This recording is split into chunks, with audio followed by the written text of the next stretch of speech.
శతక సాహితీ సరస్వతికి నమస్కారం. నొసలి కన్గాకకు బుసబుసమను నిల్లు కన్వేడిన అర్పుపై గంగపల్లు సగము చేసె గదయ్య సత్తినిన్ బల్పెల్లు తలకెక్కె మరుగాలు తగని గొల్లు వంచితే వంగక తెంచిన తెగువిల్లు గండిగా వలపటి బండికల్లు పెద్ద కొమరునకెట్లు పెండ్లిగాని దిగులు దండి పాముల పొత్తు గుండె జల్లు ఇట్టి గృహభార మహ మీకెట్టు చెల్లుచున్నదో కదా చేరుమా ఉన్న ఇల్లు భావభవభంగ గౌరి హృత్పద్మభృంగ రాజిత శుభాంగ రేపాల రాజలింగ. ఓ పరమేశ్వర, నొసలి కన్గాకకు బుసబుసమను నిల్లు. ఎట్లా వేగుతున్నావయ్యా అసలు నువ్వు నీ చుట్టూ ఉన్నటువంటి పరిస్థితులతో?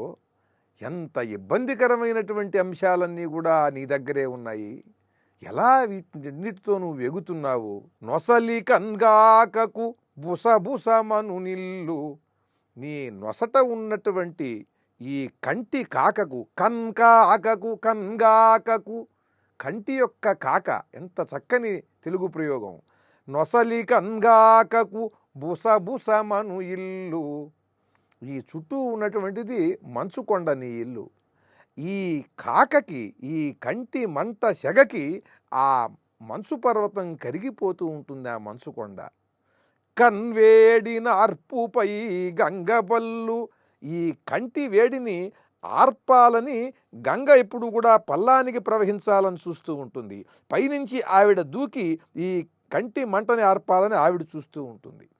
ఈ కంటి మంట సెగకి చుట్టూ ఉన్నటువంటి వాతావరణం అంతా వేడెక్కి ఆ మంచు కొండ కరిగిపోతూ ఉంటుంది.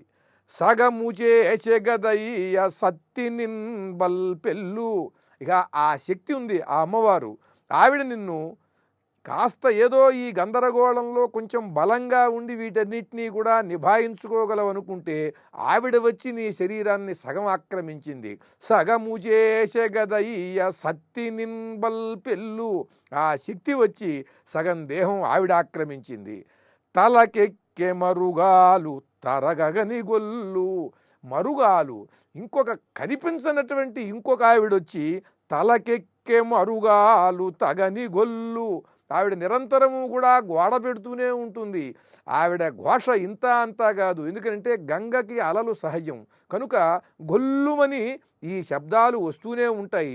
ఒక పక్కన ఈవిడ, ఒక పక్కన ఆవిడ. ఈ గొల్లుమనేటువంటి గోల ఉంది చూశారా, ఇది ఇంత అంతా కాదు. తలకెక్కె మరుగాలు తగని గొల్లు. ఇలా ఉండగా ఎవరైనా శత్రువుల్ని ఎదుర్కొందాము, ఈ రాక్షసులందరూ కూడా నీ చుట్టూనే ఉంటారు. వాళ్ళల్లో ఎవడైనా తల ఎత్తితే, నీ వల్ల వరాలు పొందినవాడెవడైనా సరే లోకకంటకుడైతే వాణ్ణి సంహరించడానికి మళ్ళీ ఏదన్నా ఆయుధం పట్టుకుందామా అంటే వంచితే వంగక తెంచిన తెగువిల్లు. వంచుదామంటేనేమో వంగదు, అది తెంచితేనేమో ఆ నారిని అది తెగిపోతుంది ఆ విల్లు. అటువంటి విల్లు నీది. గండిగా వలపటి బండికల్లు. ఈ రథం భూమి అయితే దానికి రథచక్రాలుగా ఇటు సూర్యుడు ఇటు చంద్రుడు ఉంటారు.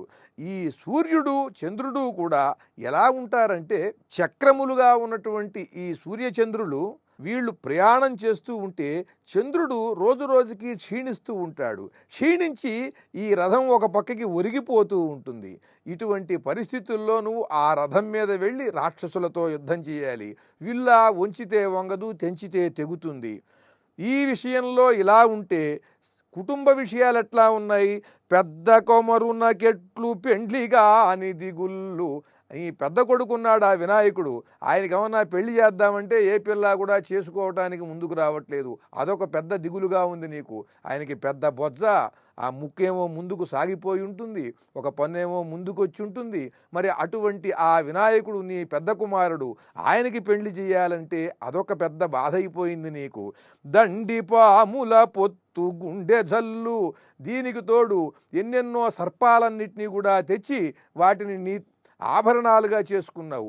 ఈ పాములు వెళ్ళి ఎప్పుడు ఎక్కడ ఏ అఘాయిత్యం చేస్తాయో మళ్ళీ అలా ఆలోచిస్తుంటే మళ్ళీ గుండె జల్లుమంటుంది. ఇట్టి గృహభారమహ మీకెట్టు చెల్లుచున్నదో కదా. ఇటువంటి కుటుంబ భారం నీకు ఎంత బాధగా ఎంత ఇబ్బందిగా ఉన్నదో కదయ్యా. కనుక చేరుమాయున్న ఇల్లు, కనుక నువ్వు మా ఇంటికి వచ్చి ఉండవయ్యా, నీకు ఏ బాధ లేకుండా నేను చూస్తాను అంటూ ఒక భక్తునిగా ఒక కవిగా చమత్కారంగా పరమేశ్వరుణ్ణి వేడుకుంటూ ఓం నమ శివాయ.